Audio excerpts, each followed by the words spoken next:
Hi friends. When we talk to building a practice, you will have a lot of people. But when you look at people who have done it ethically with a sound principle, producing outstanding results, just like in a pyramid, you will have a lot of people at the base, but at the top, there are very few. One name that will come to you globally, Professor V.B. Bhasin. He's doing it, but he's doing it with a style. Like a friend to his patients, doing arthroscopies, almost carless. Sir, please guide us.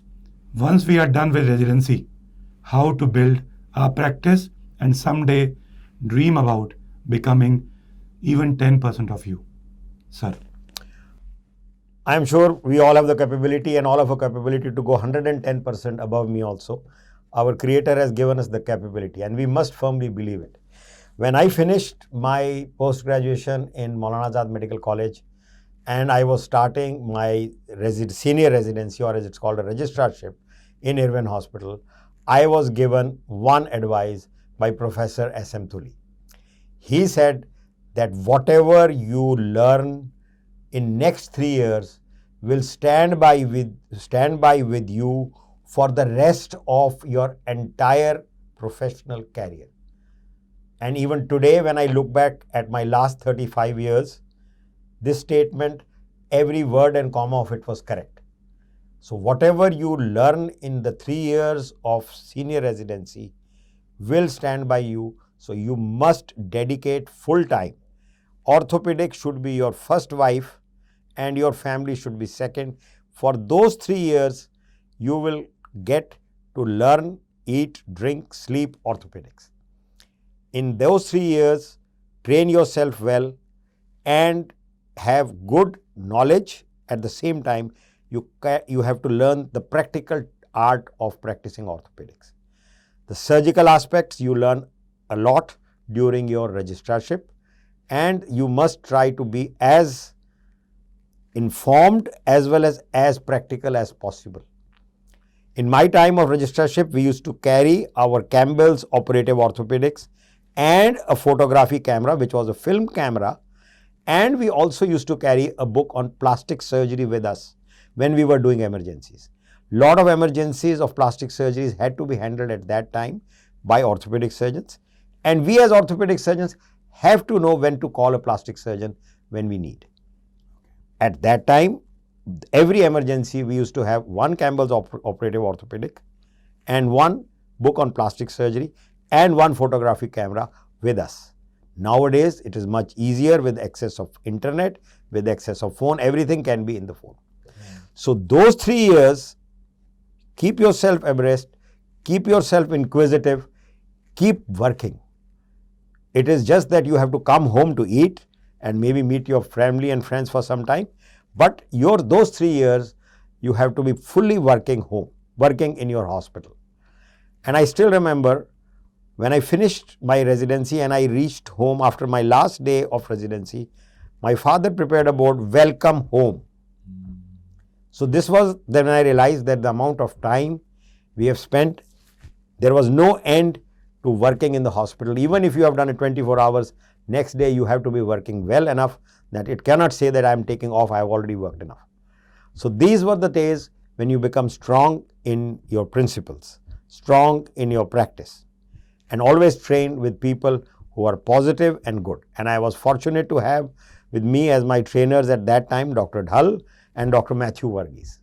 These were the people who were my seniors and who guided me and trained me in whatever basic best principles in orthopedics one can learn. Another thing which I found very useful, when I was finishing my practice, there was an advice that when you are a registrar, people will point out your mistakes, your fallacies to you.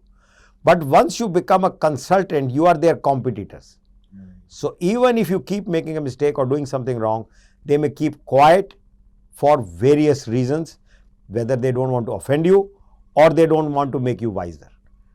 As far as registrarship is concerned, you are not a competitor to a consultant, you are his junior, and definitely your senior will be able to point out that this is what you should be doing rather than what you did. So it is important in this years. And once you have completed your registrarship, then you come in a league which is competitor with other consultants. So there people will not be that forthright in telling out your fallacies. So this is an important stage of your life.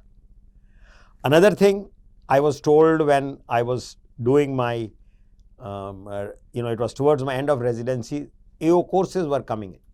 Just the plate fixation, the lag screw and all those, AO was just coming in at that time. And, the conservative treatment we were already told and taught very well in our college. So there was some conflict. And at one of the courses, I asked one of the senior faculty, Professor Willenegger, that what should be the decision that, like we were told to treat humerus conservatively, it does well. And you are explaining that we should fix it with a plate, or at that time there were no nails at that time. He gave me one very good answer. He says, look at the patient, and if you were the patient, what treatment you needed, that same decision you should do for your patient. It will take into fact that your capabilities are in this direction, you have been trained in this direction, and this is what you think. If you had the same fracture, this is the treatment you would have taken, then you do the same treatment for the fractures for the patient. So the confusion gets resolved. So this was very good advice which I was given at that stage. Another thing which is important, one must be adequately knowledgeable, and an orthopedic surgeon has to be a student all through his life, or for that matter, any specialty. We will keep on seeing new things, we will keep on updating. Definitely complete your 3 years of residency as a holistic orthopedic surgeon. After that, as in the present day time, the trend is to go into subspecialization. At the time when I was there, it was unheard of going into a subspecialization. Least of all was arthroscopy, which I did take up at that time. And it was surprising to many that for somebody can sustain purely right on arthroscopy work. But that is something which is now done. So once you have got an overall orthopedic training, because when the patient comes to you, he is going to be an orthopedic patient. He may not be a patient of your specialty only, but you should know that this is not my specialty and this is a different specialty. You should not be ignorant of what is happening in the general orthopedic field. You have to be aware to make a correct picture of the patient. Right. Another thing which I found very useful is look at the patient as a totality, not just as a tubular vision. You have to know the patient's problem, not just a particular X-ray or just a particular finding. So this is important. And another thing which I find very useful to guide you in your practice is that a principle that treatment is patient's requirement. You have been provided the training by your teachers, capability by our creator to deliver that requirement. If treatment becomes your requirement, then you will make unethical or non-viable decisions. Right. All your practice can be sufficiently built up provided you follow the principle that treatment is patient's requirement and I have to provide whatever best my capabilities are to the patient. If that remains the principle, then your ethics will remain well.